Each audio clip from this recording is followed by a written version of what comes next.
Hello बच्चों, आप सब कैसे हो? बच्चों, आज हम हिंदी व्याकरण कक्षा 8 में से पाठ नंबर 1, पाठ का नाम है भाषा, लिपि, बोली तथा व्याकरण।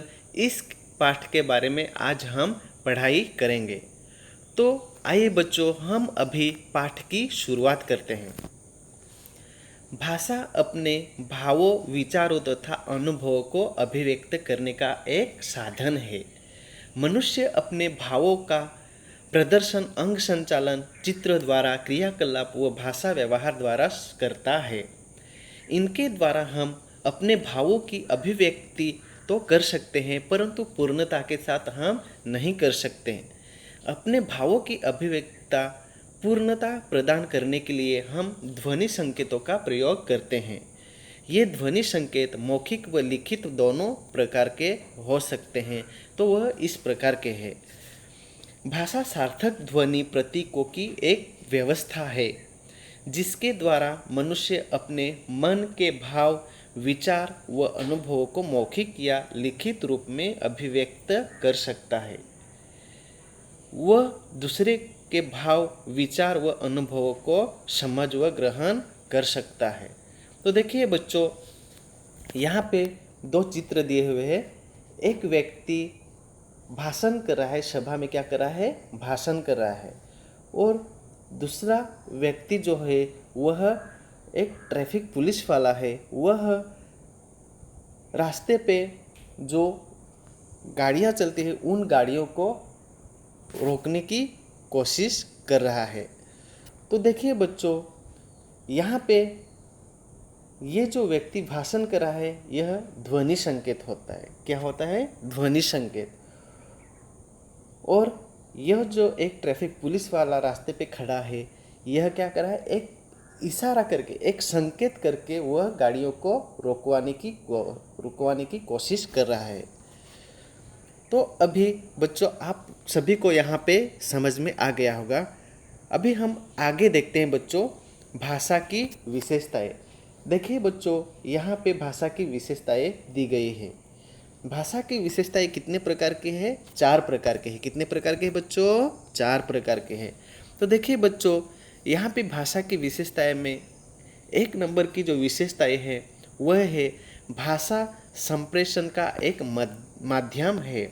इसके द्वारा विचारों का आदान प्रदान होता है। 2 नंबर की विशेषताएं हैं भाषा परिवर्तनशील है, इसमें कभी स्थिरता नहीं आती। 3 नंबर की विशेषताएं है भाषा के विभिन्न रूप है, विश्व में अनेक प्रकार की भाषाएं बोली जाती है। 4 नंबर की विशेषताएं है वाक्य भाषा की व्यवहारिक इकाई है। वक्ता व श्रोता वाक्यों के द्वारा विचारों का आदान प्रदान करते हैं। तो बच्चों, यह क्या हुई? यह भाषा की 4 विशेषताएं के बारे में हम अभी पढ़ाई किए हैं। अभी आगे देखिए बच्चों, विश्व में लगभग 3000 भाषाएं बोली जाती है। विश्व में लगभग कितने भाषाएं बोली जाती है बच्चों? 3000 भाषाएं बोली जाती है। विश्व के लगभग 2/3 लोगों द्वारा बोली जाने वाली भाषाएं हैं हिंदी, अंग्रेजी, चीनी, उर्दू, अरबी, फ्रेंच, रूसी, जर्मन और संस्कृत। तो देखिए बच्चों, यहाँ पे विश्व में कितनी भाषाएं बोली जाती हैं? विश्व में 3000 भाषाएं बोली जाती हैं। और वह विश्व के लगभग 2/3 लोगों द्वारा बोली जाने वाली भाषाएं कौन कौन से हैं? तो हिंदी भाषा है, अंग्रेजी भाषा है, चीनी भाषा है, उर्दू भाषा है, अरबी भाषा है, फ्रेंच भाषा है और रूसी भाषा है, जर्मनी और संस्कृत। यह आदि विश्व में लगभग 2/3 लोगों द्वारा बोली जाने वाली भाषाएं हैं। अभी बच्चों, हम आगे देखते हैं। यहाँ पे विश्व में बोली जाने वाली भाषाओं में हिंदी को तीसरा स्थान प्राप्त किया गया है। विश्व में बोली जाने वाली भाषाओं में हिंदी को तीसरा स्थान दिया गया है। कौन सा, कितना, तीसरा स्थान दिया गया है। तो देखिए बच्चों, अभी भारतीय संविधान द्वारा स्वीकृत भाषाएं, यहाँ पे देखिए बच्चों, यहाँ पे भारतीय संविधान द्वारा स्वीकृत भाषाएं हैं। उसमें देखिए यहाँ पे भारतीय संविधान द्वारा 22 भारतीय भाषाओं को मान्यता प्रदान की गई है। भारतीय संविधान द्वारा कितने भारतीय भाषाओं को मान्यता प्रदान की गई है? 22 भाषाओं को। कितने? 22 भाषाओं को मान्यता प्रदान की गई है। ये भारतीय भाषाएं इस प्रकार है। यह जो 22 भाषाएं हैं वह भारतीय भाषा है। कौन सी भाषाएं हैं? भारतीय भाषाएं। तो देखिए बच्चों, यहाँ पे भारतीय भाषाएं दी गई है। तो यहाँ पे देखिए संस्कृत भाषा, मणिपुरी भाषा, गुजराती भाषा, मलयालम भाषा, पंजाबी भाषा, मराठी भाषा, असमिया भाषा, हिंदी भाषा, उर्दू भाषा, तमिल भाषा, सिंधी भाषा, बोडो भाषा, उड़िया भाषा, मैथिली भाषा, कोंकणी भाषा, डोगरी भाषा, तेलुगु भाषा, कन्नड़ भाषा, संथाली भाषा, नेपाली भाषा, बंगला भाषा और कश्मीरी भाषा। यह कितनी भाषाएं हुई? 22 भाषाएं हुई। यह भाषाएं भारतीय संविधान द्वारा 22 भारतीय भाषाओं को मान्यता प्रदान की गई है। तो यह भारतीय संविधान द्वारा भारतीय स्वीकृत भाषाएं के बारे में आप सभी को समझ में आ गया होगा। अभी बच्चों हम आगे देखते हैं। भारतीय संविधान सभा ने 14 सितंबर 1949 को हिंदी को भारत संघ की राजभाषा के रूप में स्वीकार किया। देखिए बच्चों, यहाँ पे दिया गया है भारत की संविधान सभा ने 14 सितंबर 1949 को हिंदी को भारत संघ की राजभाषा के रूप में स्वीकार किया। अभी देखिए आगे बच्चों, भाषा के स्वरूप। यहाँ पे देखिए भाषा के स्वरूप। भाषा के स्वरूप 2 प्रकार के हैं। पहला है ख में दिया हुआ है मौखिक भाषा, और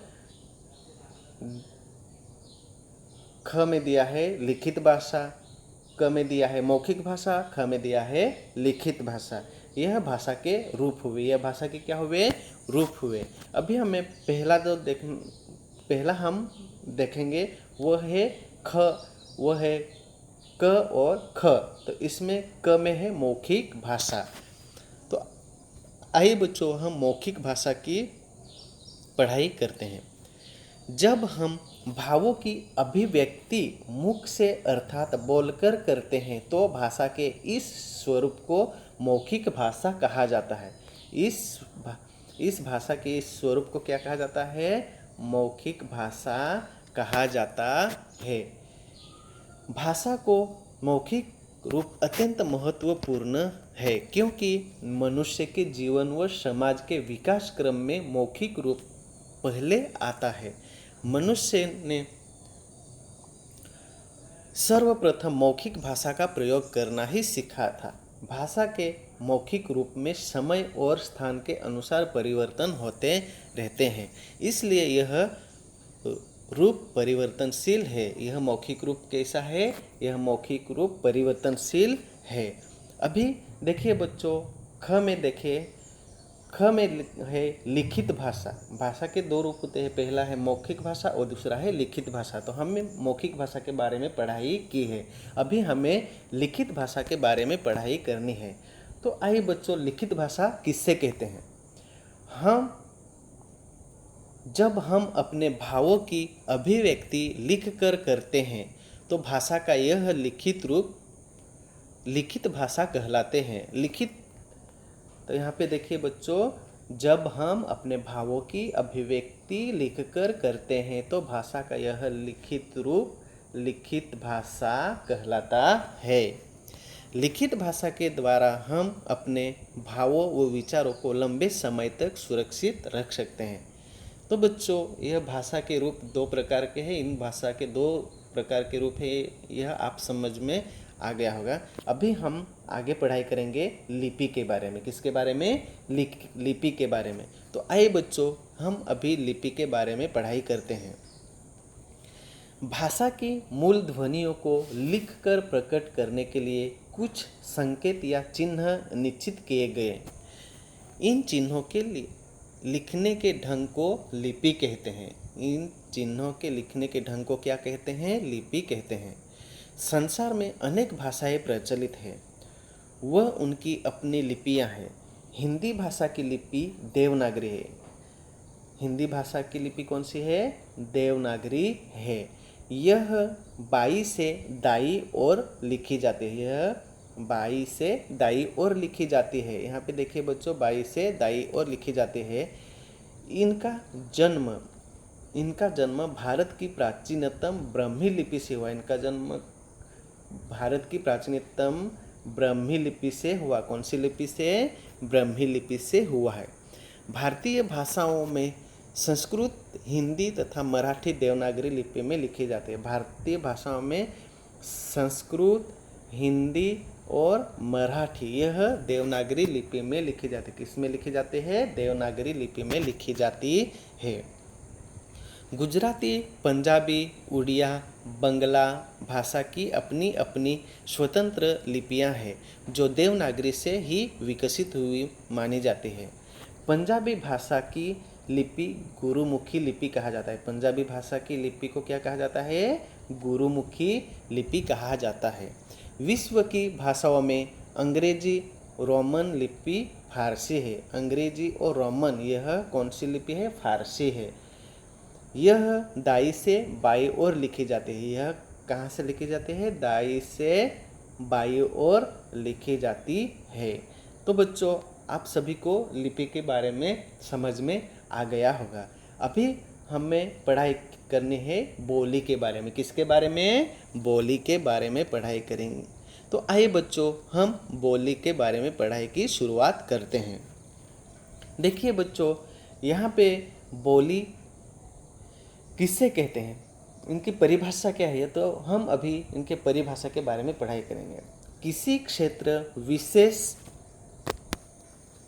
में प्रयोग की जाने वाली भाषा का स्थानीय रूप बोली कहलाता है। किसी क्षेत्र विशेष में प्रयोग की जाने वाली भाषा का स्थानीय रूप बोली कहलाता है। हरियाणवी, मारवाड़ी, भोजपुरी आदि बोलियां हैं। हरियाणवी, मारवाड़ी, भोजपुरी यह क्या है? बोलियां हैं। तो देखिए बच्चों, बोली व भाषा में अंतर, बोली व भाषा में अंतर क्या है वह हम अभी देखते हैं। तो देखिए यहाँ पे बोली दिए हैं और यहाँ पे भाषाएं दिए हैं। तो देखिए ये है बोली और ये है भाषा। एक नंबर में बोली में दिए है, बोली का क्षेत्र सीमित होता है। तो भाषा में क्या दिया हुआ है? भाषा का क्षेत्र विस्तृत होता है। बोली में दिया है 2 नंबर में, इसमें साहित्य रचना नहीं होती है। भाषा में दिया है इसमें साहित्य रचना होती है। बोली में दिया है 3 नंबर में, सरकारी कामकाज में इसका प्रयोग नहीं होता है। भाषा में दिया है 3 नंबर में, सरकारी कामकाज में इसका प्रयोग होता है। बोली में दिया है 4 नंबर, छत्तीसगढ़ी राजस्थानी बोलियां हैं। तो भाषा में दिया हुआ है हिंदी, अंग्रेजी भाषाएं हैं। तो यह बच्चों क्या हुआ? बोली व भाषा में अंतर हुआ। तो हम अभी किसके बारे में पढ़ाई की बच्चों? बोली व भाषा में अंतर, इसके बारे में पढ़ाई की है। अभी हमने हिंदी भाषा का महत्व, हम हिंदी भाषा का महत्व क्या है इसके बारे में हम अभी पढ़ाई करेंगे। तो देखिए बच्चों, यहाँ पे हिंदी भाषा का महत्व। हिंदी सरल व जीवंत भाषा है। हिंदी कैसी भाषा है? सरल व जीवंत भाषा है। यहाँ पे देखिए, यहाँ पे हिंदी सरल व जीवंत भाषा है। यह देश के अधिकांश प्रदेशों में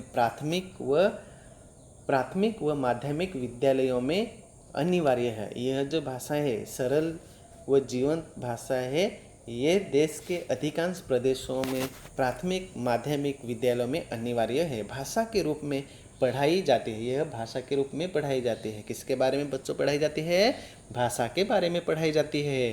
तो उत्तर प्रदेश, बिहार, झारखंड, मध्य प्रदेश, राजस्थान, छत्तीसगढ़, झारखंड, हरियाणा, हिमाचल प्रदेश तथा दिल्ली में प्रमुख भाषा के रूप में हिंदी का प्रयोग होता है। देखिए बच्चों, दिल्ली में प्रमुख भाषा के रूप में हिंदी का प्रयोग कौन कौन से राज्य में होता है? तो यहाँ पे दिया हुआ है उत्तर प्रदेश, बिहार, उत्तराखंड, मध्य प्रदेश, राजस्थान, छत्तीसगढ़, झारखंड, हरियाणा, हिमाचल प्रदेश तथा दिल्ली में प्रमुख भाषा के रूप में हिंदी का प्रयोग होता है। हिंदी इन प्रदेशों की राजभाषा भी है। पंजाब, महाराष्ट्र व गुजरात में द्वितीय भाषा के रूप में इसका प्रयोग होता है। पंजाब, महाराष्ट्र व गुजरात में द्वितीय भाषा का रूप इसका प्रयोग होता है। दक्षिण भारत के राज्यों में तथा पश्चिम बंगाल, जम्मू कश्मीर व पूर्वोत्तर राज्य में इसे संपर्क भाषा के रूप में प्रयोग किया जाता है। देखिए बच्चों, यहाँ पे पश्चिम बंगाल, जम्मू कश्मीर व पूर्वोत्तर राज्य में इसे संपर्क भाषा के रूप में प्रयोग किया जाता है। किससे? संपर्क भाषा के रूप में प्रयोग किया जाता है। तो विश्व के अनेक विश्वविद्यालयों में भी हिंदी शिक्षण की व्यवस्था है। तो देखिए बच्चों, आगे हम देखते हैं वे हिंदी का शब्द भंडार भी अत्यंत संपन्न है। इसके शब्द भंडार ने देशज, विदेशी, तत्सम, तद्भव शब्दों की भरमार है। हिंदी को गौरवपूर्ण स्थान देने के लिए 14 सितंबर को हिंदी दिवस मनाया जाता है। 14 सितंबर को कौन सा दिन मनाया जाता है? हिंदी दिवस मनाया जाता है। अभी बच्चों हम व्याकरण के बारे में पढ़ाई करेंगे। किसके बारे में? व्याकरण के बारे में पढ़ाई करेंगे। तो आइए बच्चों हम व्याकरण के शुरुआत करते हैं। व्याकरण शब्द वी प्लस आ प्लस करण के योग से बना है। व्याकरण शब्द किससे बना है? वी प्लस आ प्लस करण के योग से बना है, जिसका अर्थ होता है बोली भांति समझना। जिसका अर्थ होता है बोली भांति समझना। व्याकरण के अंतर्गत वे नियम आते हैं जिनके द्वारा हम भाषा के शुद्ध रूप से लिखना, पढ़ना व बोलना सीखते हैं। तो देखिए बच्चों, अभी व्याकरण के लाभ के बारे में हम पढ़ाई करेंगे। व्याकरण के लाभ, व्याकरण का फायदा क्या क्या होता है। तो देखिए बच्चों, यहाँ पे व्याकरण के लाभ दिए गए हैं। 1 नंबर में दिया है व्याकरण भाषा के स्वरूप को शुद्ध करता है। 2 नंबर में दिया है भाषा का उचित प्रयोग करना सिखाता है। 3 नंबर में दिया है व्याकरण भाषा की प्रकृति व संरचना को स्पष्ट करता है। 4 नंबर में दिया है व्याकरण भाषा के सर्वमान्य रूप को प्रकट करता है। और 5 नंबर में दिया है व्याकरण भाषा को नियमबद्ध व सुव्यवस्थित करता है। यह 5 जो है, यह क्या है बच्चों? यह 5 है, यह व्याकरण के लाभ है। क्या है? व्याकरण के लाभ है। अभी जैसे परीक्षा में पूछा जाएगा कि व्याकरण के लाभ कितने हैं और कौन कौन से हैं, तो यह आपको इसका उत्तर बच्चों लिखना है। अभी आगे देखिए बच्चों, व्याकरण के विभाग, इसके बारे में हमें अभी पढ़ाई करनी है। व्याकरण के विभाग के बारे में पढ़ाई करनी है। तो देखिए बच्चों, व्याकरण के विभाग, व्याकरण के मुख्य 4 विभाग है। कितने विभाग है? 4 विभाग है। क में है वर्ण विचार, ख में है शब्द विचार, ग में है पद विचार और घ में है वाक्य विचार। यह 4 क्या हुए? यह व्याकरण के 4 विभाग हुए। उसमें अभी हमें पहला जो है क दिया है, क में देखना है वर्ण विचार। क में वर्ण विचार में व्याकरण के जिस भाग में वर्णों की बनावट, उनके शब्दों व उनकी शुद्धता पर विचार किया जाता है, वह क्या हुआ? वह भाग वर्ण विचार हुआ। वह भाग क्या हुआ? वर्ण विचार हुआ। वर्ण विचार कहलाता है। अभी ख में दिया है, देखिए शब्द विचार। व्याकरण के जिस भाग से शब्दों की बनावट, उनके भेदों व उनकी शुद्धता पर विचार किया जाता है, उस भाग को शब्द विचार कहते हैं। उस भाग को क्या कहते हैं? शब्द विचार कहते हैं। ग में दिया है पद विचार। ग में क्या दिया है? पद विचार। जब शब्द को वाक्य में प्रयुक्त किया जाता है तो वाक्य में प्रयुक्त वह शब्द पद कहलाते हैं। वह शब्द क्या कहलाते हैं? पद कहलाता है। पद विचार में पद तथा उनके भेदों और रचना आदि का अध्ययन किया जाता है। पद तथा उनके भेदों व रचना के आदि का अध्ययन किया जाता है। घ में दिया है, देखिए घ में क्या है? वाक्य विचार। घ में क्या है? वाक्य विचार। वाक्य विचार व्याकरण के जिस भाग में वाक्यों की बनावट, भेद तथा शुद्धता आदि पर विचार किया जाता है, उस भाग को क्या कहते हैं? वाक्य विचार कहते हैं। तो बच्चों, यह पाठ भाषा, लिपि, बोली तथा व्याकरण, यह पाठ हमें अभी पढ़ाई की है और इस पाठ के बारे में आप सभी को अच्छे से समझ में आ गया होगा। अगर बच्चों आप सभी को यह पाठ समझ में नहीं आया होगा तो आप फिर से एक बार वीडियो देखकर समझने की कोशिश कर सकते हैं। धन्यवाद बच्चों।